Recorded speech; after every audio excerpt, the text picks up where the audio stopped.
Bonjour et bienvenue. Bienvenue à cette cinquième partie. Nous sommes mercredi matin, cinquième partie de la première retraite qui porte sur la conversion, l'amour de Dieu. Aujourd'hui, c'est l'amour de Dieu, la mission et l'évangélisation. Alors, j'espère que vous avez bien dormi, que vos idées peuvent être plus claires en se dégageant de certaines choses du passé qui sont inutiles, en laissant au Seigneur le soin de veiller davantage sur l'avenir et en nous retrouvant dans le moment présent. C'est en gros ce que nous avons vu, ce que nous avons entendu dans les premières parties de retraite,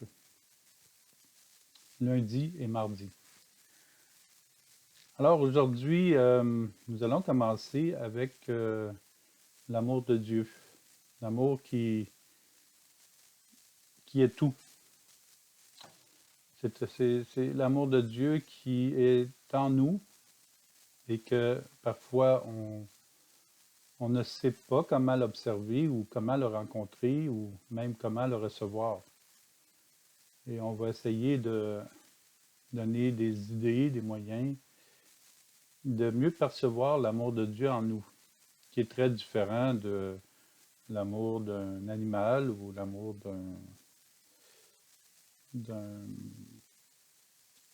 nourriture ou quelque chose que nous aimons à la folie. L'amour de Dieu est beaucoup plus simple, beaucoup plus terre à terre, d'ailleurs.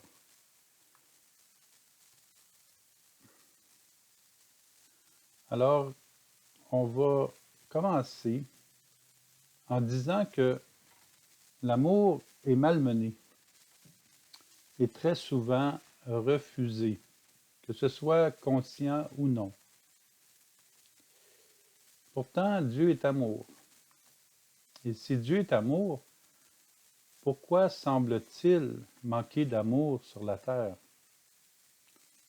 Il n'est pas supposé d'en manquer. Croire en Dieu, transformer notre manière de vivre, revenir au cœur à cœur avec Dieu, afin que son amour circule librement en nous, dans le moment présent, c'est indispensable. Sinon, si nous ouvrons pas à l'amour, nous bloquons l'amour. Si nous bloquons l'amour de Dieu et nous partons à la dérive, sans boussole, qui va nous ramener? Les implications de nous tromper de chemin ou de ne pas suivre Jésus sont multiples. Le risque est d'éprouver des difficultés à y revenir. L'unique boussole sur laquelle nous pouvons nous fier, c'est l'amour de Dieu. Jésus nous invite à l'accueillir et à le suivre pour vraiment vivre de son amour. Nous sommes aussi encouragés à prendre notre place humblement devant Dieu. N'ayons pas peur de nous placer devant Dieu. Puissions-nous être des personnes qui sont les signes du Christ présent au milieu de nos contemporains, afin de les aider eux aussi à recevoir l'amour de Dieu.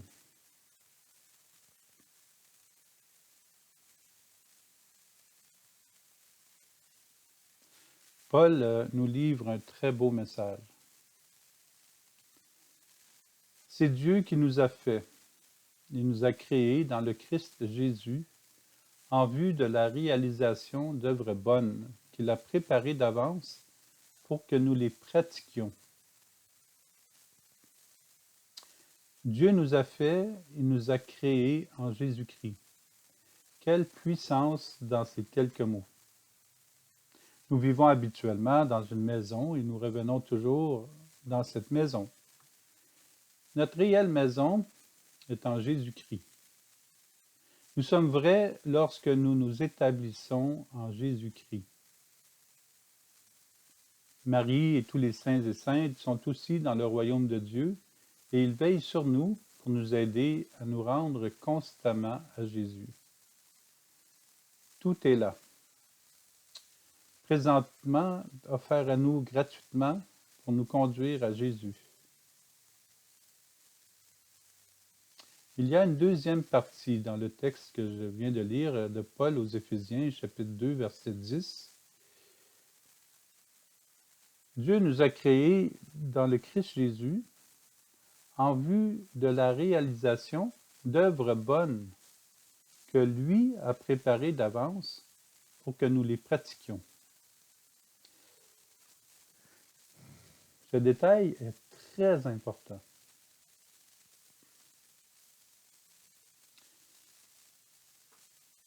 Les réalisations d'œuvres bonnes que Dieu a préparées. Alors, ce n'est pas les œuvres que nous faisons, c'est les œuvres bonnes que Dieu a préparées d'avance pour que nous les pratiquions. C'est tout un changement de paradigme, c'est un gros mot, mais c'est tout un changement de voir, de saisir la parole de Dieu. Comme on dirait, au lieu de nous virer à l'envers, ça nous vire à l'endrette. Boum.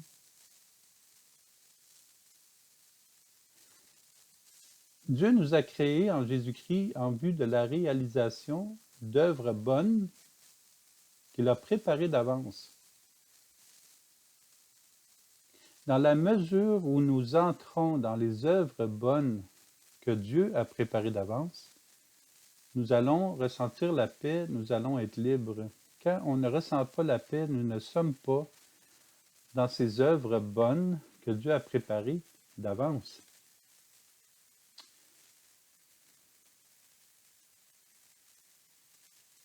C'est comme si le chemin qui est tracé, on le prend, mais si on ne le pratique pas, c'est le seul chemin qu'on doit prendre, nous passons à côté et là, il peut y avoir de la boue, il peut y avoir trop d'arbres, on peut se perdre.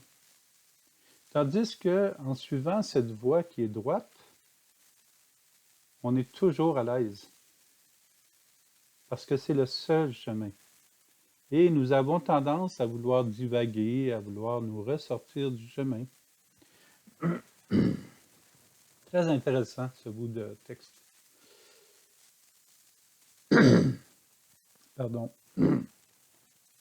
Alors, c'est Dieu qui nous a fait, nous a créés dans le Christ Jésus en vue de la réalisation d'œuvres bonnes qu'il a préparées d'avance pour que nous les pratiquions. Si on pratique autre chose que les œuvres bonnes que Dieu nous offre, nous aurons un malaise. Excusez-moi.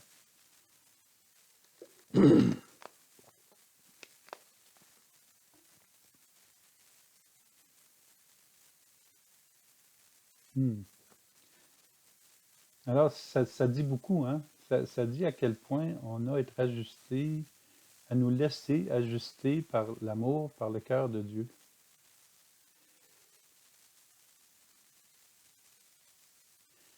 Jésus nous parle de ce qui nous éloigne de lui.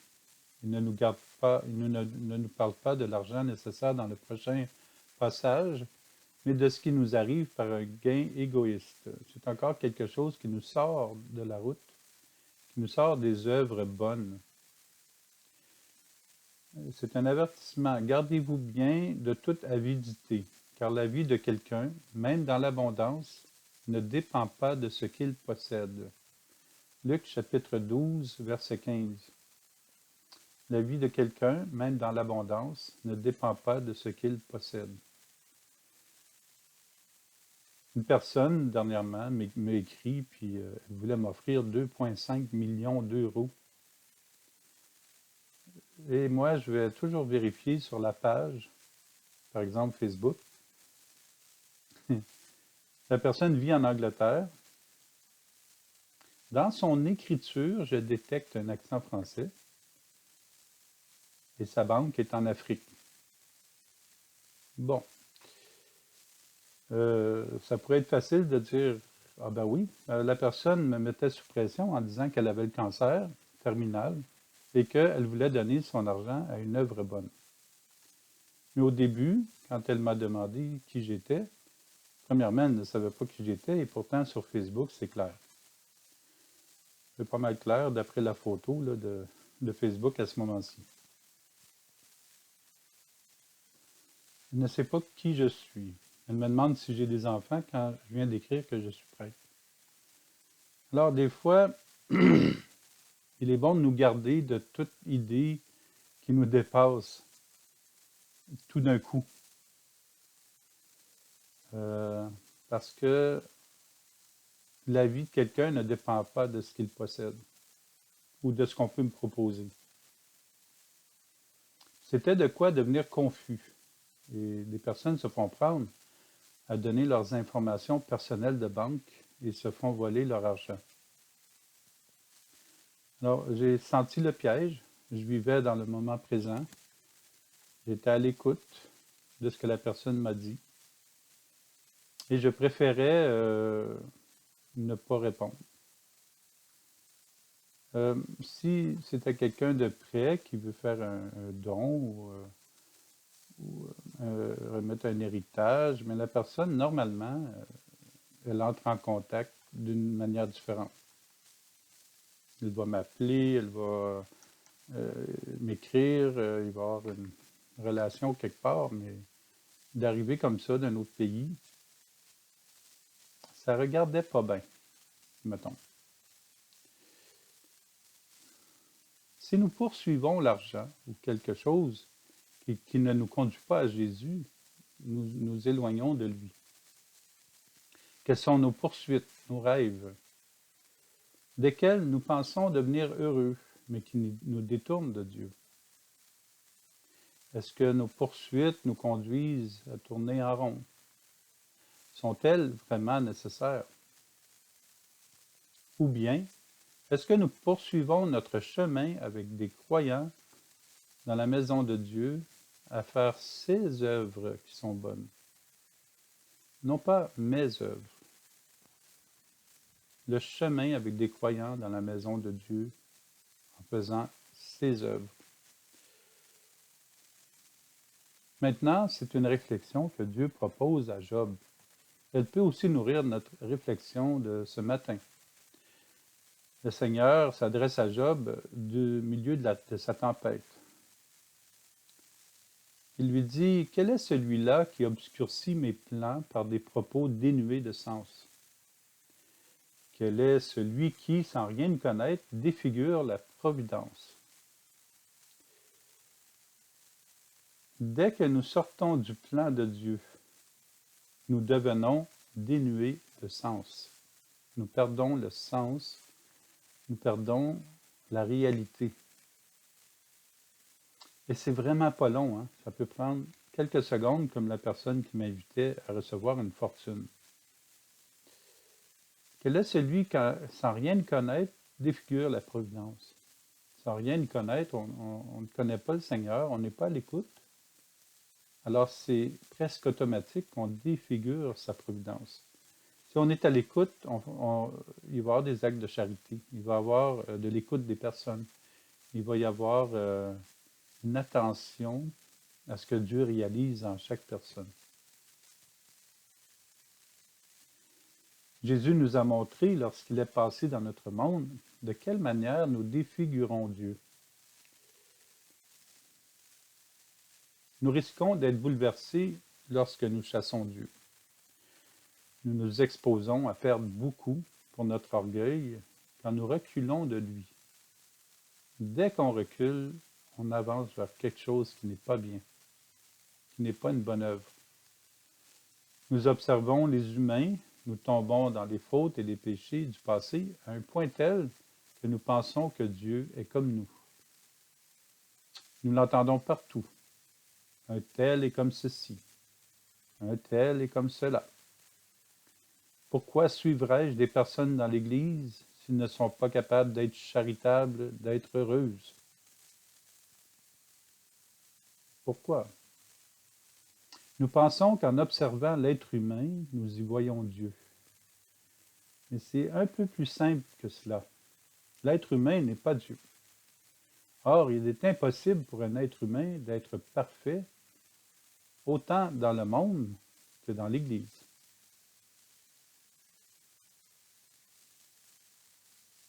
Ce sera toujours facile de trouver un défaut à quelqu'un. Mais n'allons pas placer ce défaut sur le dos de Dieu. Nous devrions être assez responsables dans la foi pour comprendre qu'une faute, un péché humain, est contraire à la réalité de Dieu, à sa volonté. Dieu nous a créés amour, il nous crée en ce moment amour. Mais nous avons de la difficulté à le partager et à le recevoir. Job est au milieu de sa tempête et il répond à Dieu avec sagesse. Moi qui suis peu de choses, que pourrais-je te répliquer? Je mets la main sur ma bouche. J'ai parlé une fois, je ne répondrai plus. 2 fois, je n'ajouterai plus rien. Job est en train de nous dire qu'il va se remettre à l'écoute de Dieu. Il va recommencer à l'écouter, au lieu de parler. On ne peut pas répliquer à l'amour de Dieu. On ne peut pas répliquer à la joie. On a à l'accueillir et à le recevoir.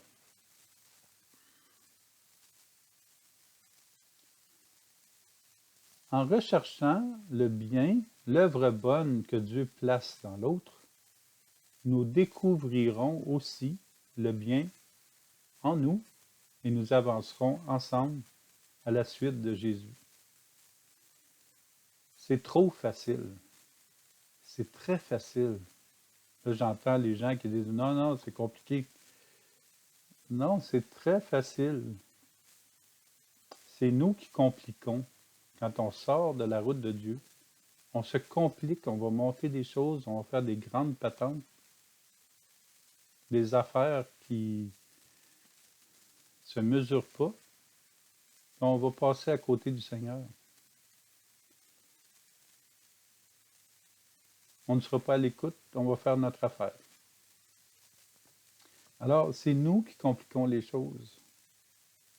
Être avec Jésus, le laisser être en nous, c'est le suivre. Le laisser faire son œuvre de bonté, de bienfaisance dans notre vie, dans la vie des personnes autour de nous, c'est ce qui nous remplit de joie, c'est ce qui nous unit au Seigneur. C'est être en route avec lui. Devenons de plus en plus des êtres remplis de la présence et de la lumière de Dieu, afin de devenir familiers avec cette lumière. Demandons la grâce à Dieu de découvrir sa lumière dans le cœur, la vie, l'être des personnes qui nous entourent. Demandons la grâce à Dieu de le découvrir dans ces personnes. Rendons grâce pour la présence de Dieu dans notre vie et accueillons sa lumière qui nous éclaire sur le chemin quotidien de la conversion et de la foi. Le chemin quotidien, c'est de suivre et d'entrer dans l'œuvre de bienfaisance de Dieu, dans son œuvre à lui, son œuvre de nous aimer et de permettre à son amour de passer de notre cœur au cœur des autres, au cœur de nos familles, au cœur de l'humanité, au cœur de l'enfant qui se fait baptiser, qui reçoit l'Eucharistie, la confirmation, qui un jour se mariera, possiblement. De regarder l'œuvre, l'amour de Dieu circuler dans chaque personne, reconnaître son œuvre.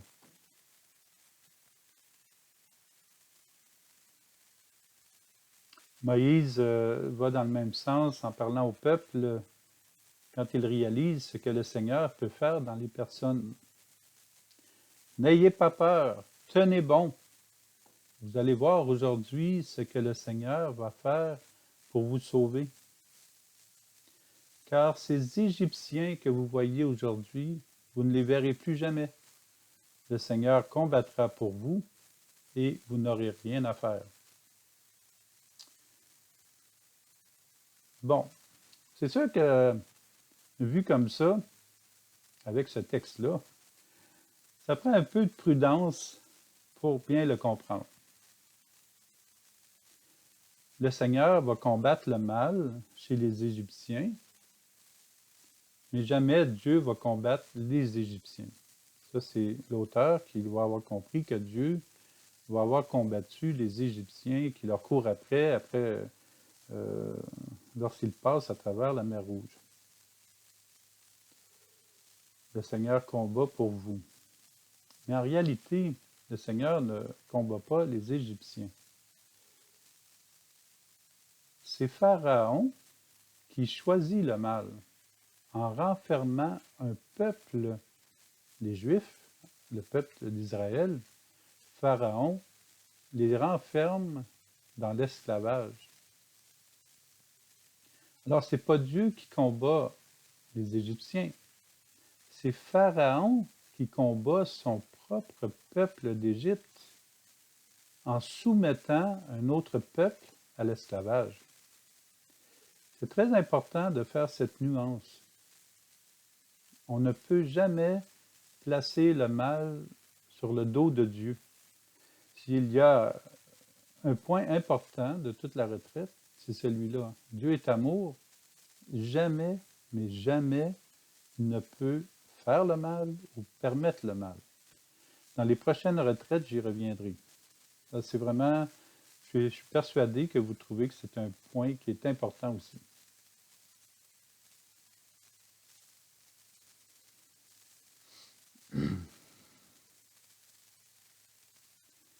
Alors, Dieu ne combat pas les Égyptiens.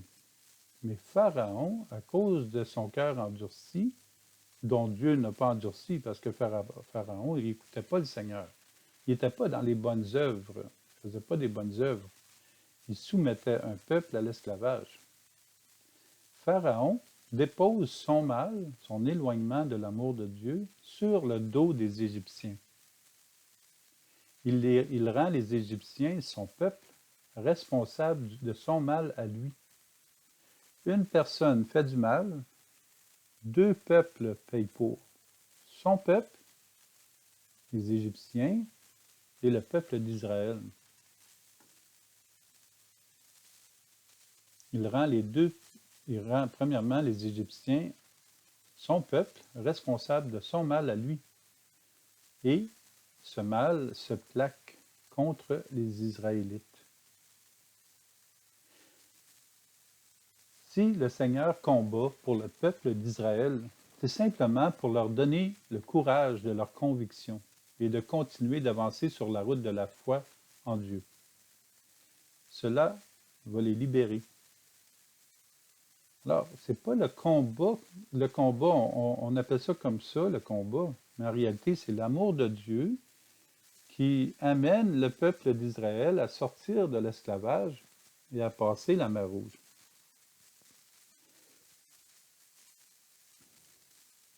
On appelle ça un combat, mais en réalité, ce n'est pas un combat comme on le perçoit d'habitude. C'est l'amour de Dieu qui libère de l'esclavage, donc qui conduit le peuple d'Israël au salut.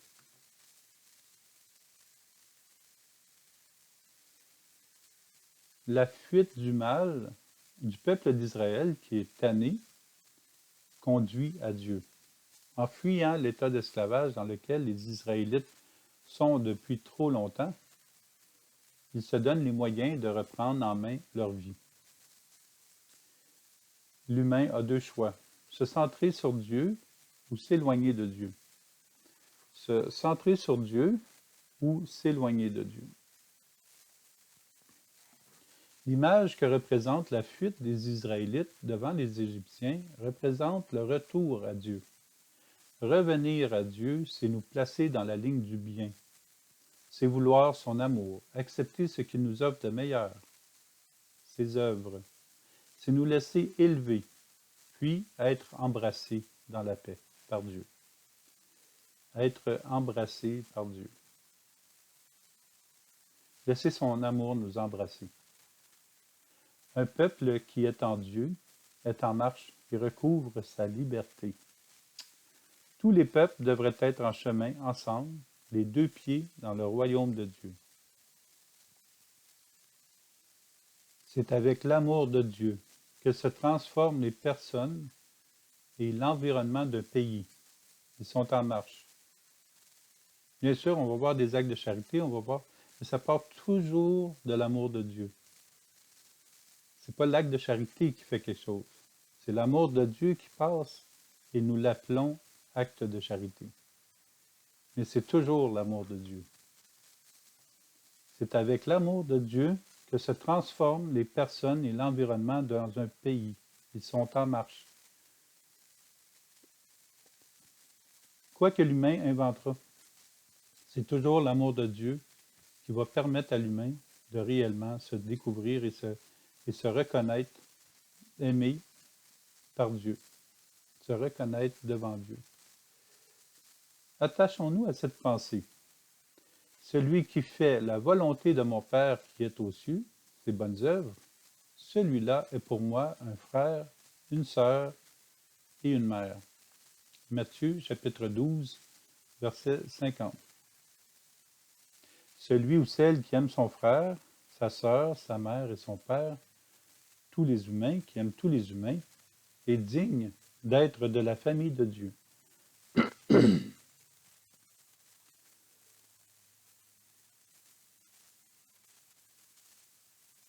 Souvent dans la Bible, il y a de ces passages, comme le prochain, qui sont clairs et en même temps précis et sans appel.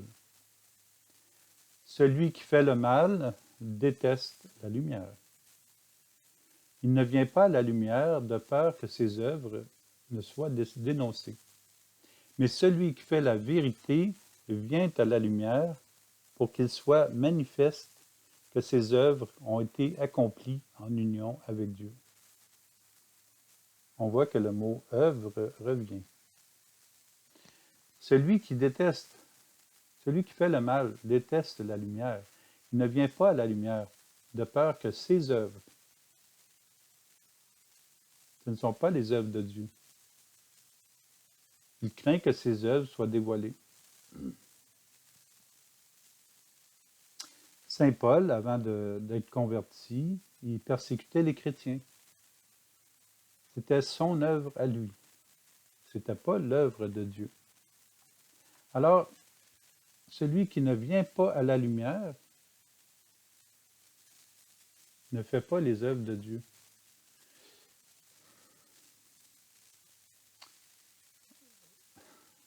C'est un peu plate à dire, mais souvent on dit, ben là, moi c'est mon œuvre, puis je fais ce qui est bien, puis si c'est bien, c'est l'œuvre de Dieu. Et j'ai accepté de faire son œuvre. Ça peut nous permettre d'éviter l'orgueil. Faire le mal, c'est détester la lumière. Détester la lumière, c'est détester Dieu. Le mal et la lumière ne sont pas compatibles. La lumière est Dieu, le mal n'est pas compatible. Il n'est pas avec Dieu. Il est impensable d'édifier une mauvaise action et déclarer qu'elle est lumineuse. Pas une mauvaise action peut être lumineuse. Ce n'est pas l'œuvre de Dieu. C'est aussi complexe de nous départir de nos mauvaises habitudes.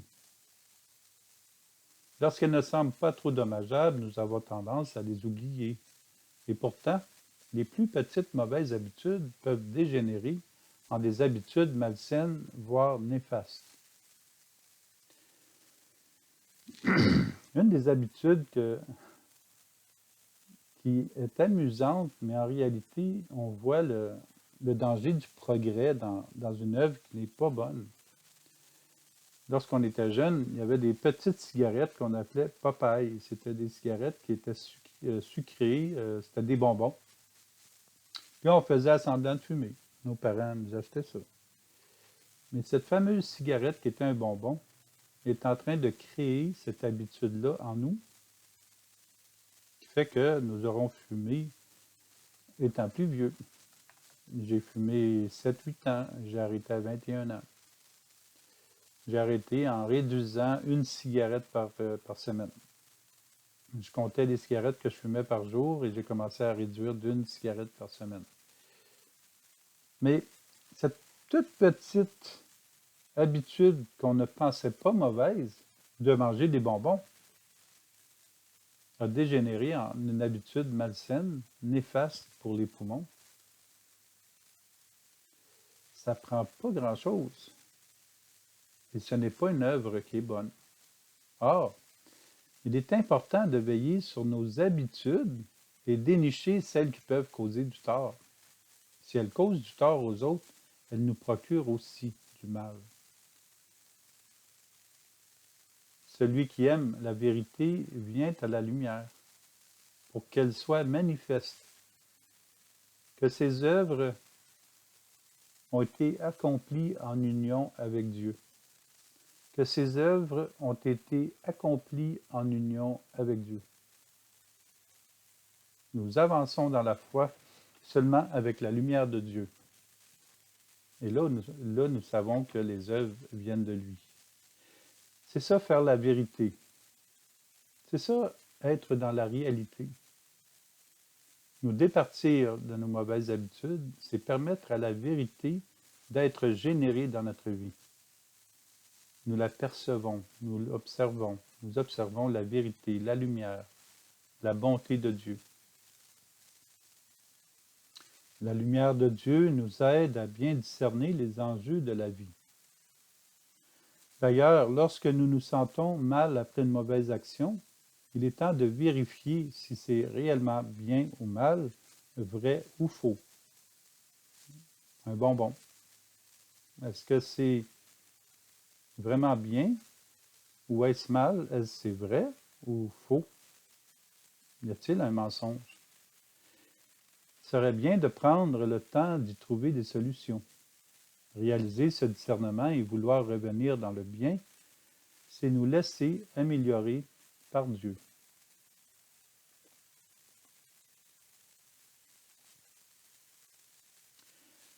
Nous allons continuer avec quelque peu avec le prophète Jérémie.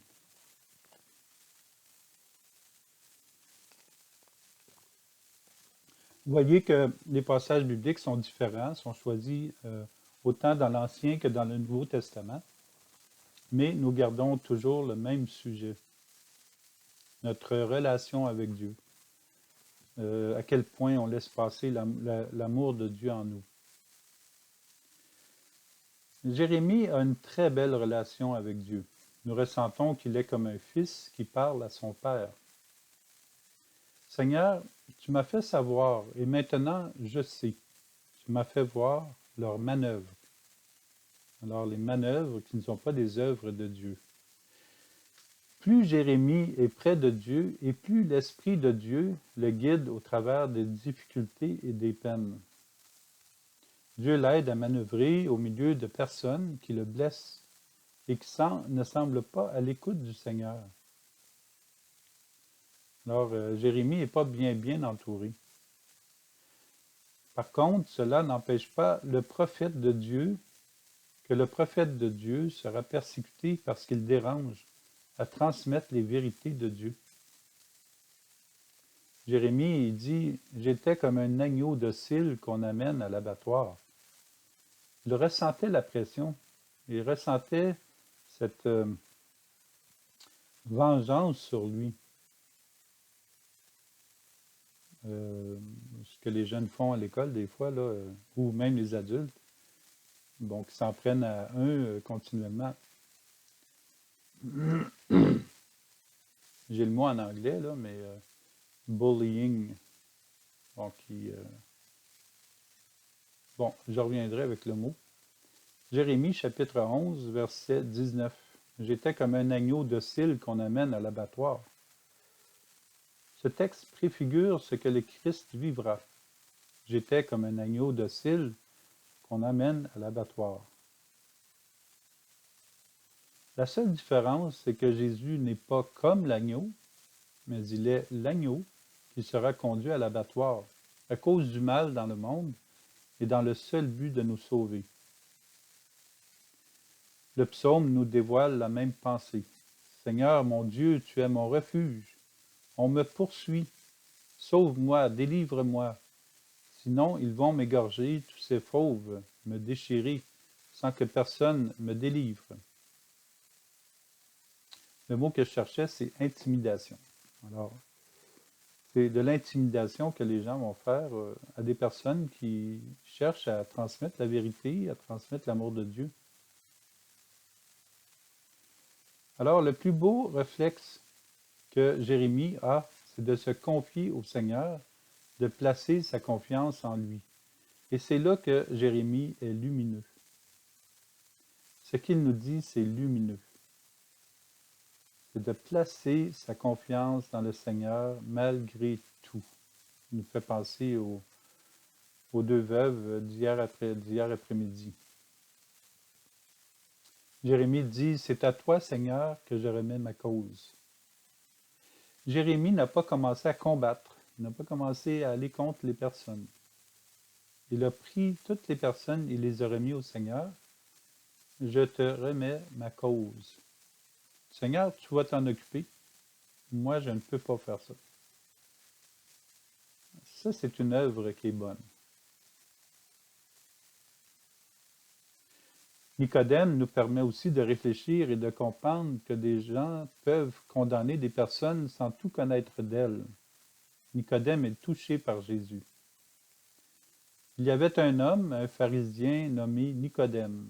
C'était un notable parmi les Juifs. Il vint trouver Jésus pendant la nuit. Beaucoup de personnes viennent nous voir pendant la nuit, dans des courriels, quand les autres ne sont pas autour. Nicodème rencontre Jésus et il apprécie sa qualité de Dieu. Seule une personne qui connaît Jésus et qui l'aime peut comprendre ce que Jésus réalise dans le monde. Il va défendre Jésus après que celui va être capturé, tellement que Jésus le rejoint au cœur. Nicodème, celui qui était allé précédemment trouver Jésus, leur dit, « Notre loi permet-elle de juger un homme sans l'entendre d'abord, pour savoir ce qu'il a fait? » Jean chapitre 7, versets 50 à 51. Pouvons-nous juger Jésus? Pouvons-nous piéger l'amour? C'est l'expression qui en ressort. J'étais l'agneau docile qu'on amène à l'abattoir. Autour de Jésus règne aussi la confusion. Au lieu de regarder dans chacun de leurs cœurs, le peuple s'interroge ouvertement et deviennent bien confus. Certains disent que Jésus est le Messie, d'autres disent que non. Un autre groupe voudrait bien l'arrêter. Il demande aux gardes qui reviennent, « Pourquoi ne l'avez-vous pas amené? » Les gardes répondent, « Jamais un homme n'a parlé de la sorte. Jamais quelqu'un a parlé comme Jésus. » Les gardes reviennent vers certains prêtres et pharisiens et leur disent, « Jamais un homme n'a parlé comme cet homme. » Imaginons les Romains dans les bandes dessinées d'Astérix et Obélix revenir vers l'empereur et lui dire « Ave César, ces Gaulois sont trop forts. » L'amour de Jésus est trop fort. Les gardes reviennent. Jamais un homme a parlé comme cet homme.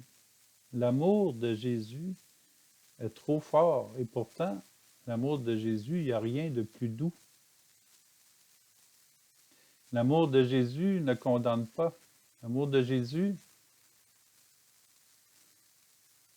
est simplement là.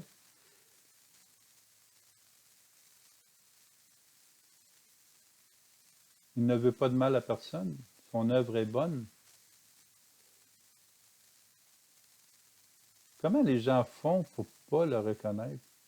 Comment on fait pour ne pas reconnaître Jésus dans les personnes? Bien sûr, je me pose la question à moi aussi. Hein, tout ce que le Seigneur me permet de partager, ça m'atteint aussi. Comment on fait pour ne pas voir Jésus dans le cœur d'une personne? Son amour, sa joie, sa paix. Comment on fait ça? Puis on en arrive à voir des intimidations, des gens qui repoussent les autres. En sachant comment on ne le voit pas, ça nous permet de réaliser à quel point on doit accueillir l'amour de Dieu davantage.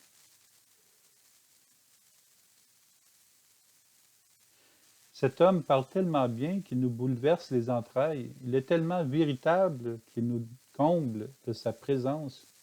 Il est tellement Dieu que nous n'avons plus de doute. Il nous ouvre les yeux et le cœur.